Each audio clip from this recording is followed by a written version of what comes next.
My husband said that he watched a YouTube video on the chemical differences in people's brains who participate on social media and people who don't participate on social media. And I've got to say, some days I wonder why we do it. If you don't know me, my name is Dr. Marcy, and since 2014, I've been helping people use real food and high protein, low processed carb, and moderate fat nutrition to improve their gut health, lower inflammation throughout their body, reverse autoimmune diseases, including type 2 diabetes and non alcoholic fatty liver disease, and lose weight since 2014. I'm in this group called High Carb Low Fat Protein Recipes on a different platform. And today, someone posted a picture of a protein shake that it's not very high quality protein. It's high temperature processed, and then it's also high temperature filtered. So it's like the lowest of low quality protein. And she asked what people thought about adding it as an addition to or in a replacement for a meal. Also, while saying in the post that she has used Whole Foods to lose 55 pounds since August.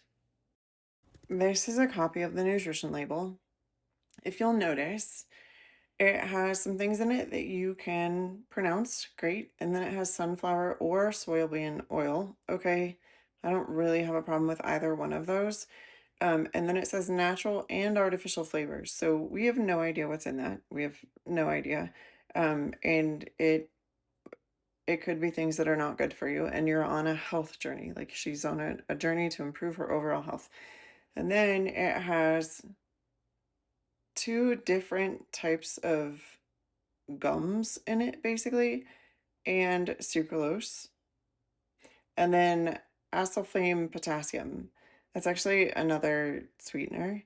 But then if you scroll down the list, like the rest of the stuff, you're like, okay, yeah, makes sense.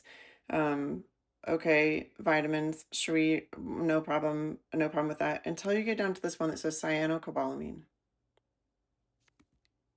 That's B vitamins made with a base of cyanide. If you have been losing weight consistently and you haven't hit a plateau, why would you try and fix what's not broken? That was my comment in the thing. And there are people coming after me like I have accused her of I don't know what, but it's pretty ridiculous, including someone saying, "Don't ask stupid questions, you moron." Again, we know that your gut health is the base of all the health in your body. We know that when you add these protein shakes, your gut health actually shifts.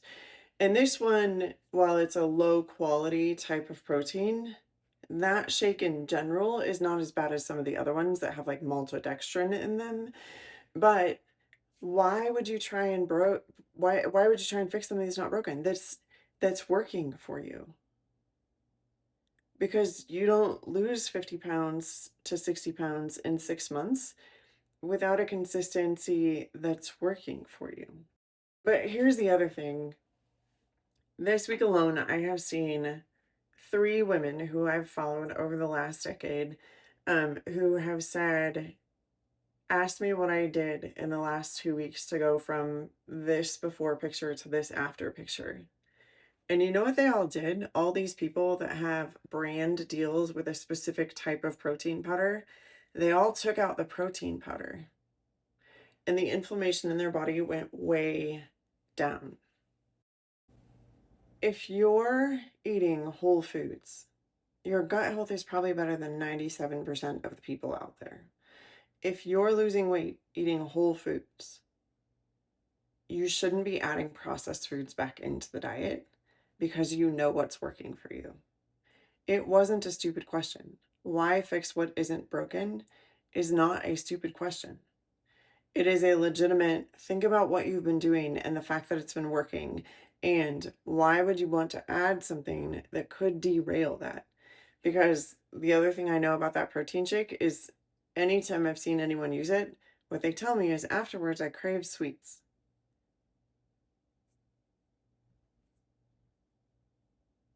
So Again, why would you fix what is not broken? And in a world where we're waking up to the fact that the processed foods that are all around us are what is actually making us sick, the fact that our grocery stores are now 5 times the size that they were in the 50s and 60s, and that's because there's more processed foods on the shelf. And if you look at photos from the beach in the 50s and 60s, you hardly ever see somebody who's overweight, but now it's like the most common thing you have.